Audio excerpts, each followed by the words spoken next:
శ్రీ మహానందేశ్వర స్వామివారి దేవస్థానం నందు శాకాంబరి ఉత్సవాలు 3 రోజుల పాటు అత్యంత వైభవంగా నిర్వహించడం జరిగింది.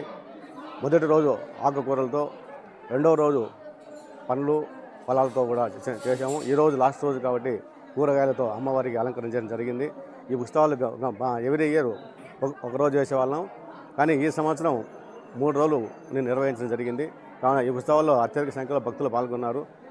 ఈ వచ్చిన భక్తులకు కూడా ఎలాంటి ఇబ్బంది కలగకుండా అన్ని ఏర్పాటు చేయడం జరిగింది. ఓం నమో మహానందీశ్వరాయ.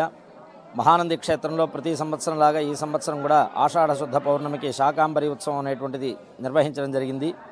ఈ సంవత్సరం తొలిసారిగా ప్రత్యేకంగా ఈవో గారి సూచనల మేరకు 3 రోజుల దీక్షగా ఈ యొక్క శాకాంబరి ఉత్సవం అనేటువంటిది ప్రారంభించి, తొలి రోజున త్రయోదశి రోజున అమ్మవారికి వివిధ రకములైనటువంటి ఆకుకూరలతో అలంకరించడం, రెండవ రోజున విశేషమైనటువంటి ఫలాలతో అమ్మవారిని ఫలరూపంగా అలంకరించి, ఈ రోజున పౌర్ణమి ముఖ్యమైన రోజున శాకాంబరి ఉత్సవంగా అమ్మవారికి విశేషంగా శాఖాలతోనే అలంకారం చేసి, శాఖాలతోనే అర్చన చేసి, శాఖలతోనే నివేదన చేయడం అనేటువంటిది చాలా విశేషం.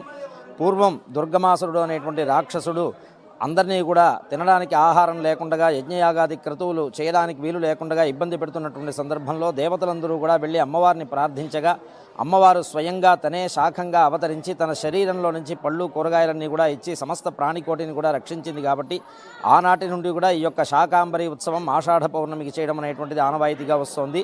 దాన్ని కొనసాగిస్తూ ఈ సంవత్సరం ఇంకా విశేషంగా మా ఈవో గారు శ్రీనివాసరెడ్డి గారి ఆధ్వర్యంలో 3 రోజుల పాటు అత్యంత వైభవంగా నిర్వహించడం జరిగింది. తద్వారా మన రాష్ట్రంలో కాయగూరలు, పళ్ళు అన్నీ కూడా చక్కగా పండి ప్రజలందరూ కూడా సుభిక్షంగా ఉండాలని ఈ యొక్క కార్యక్రమాన్ని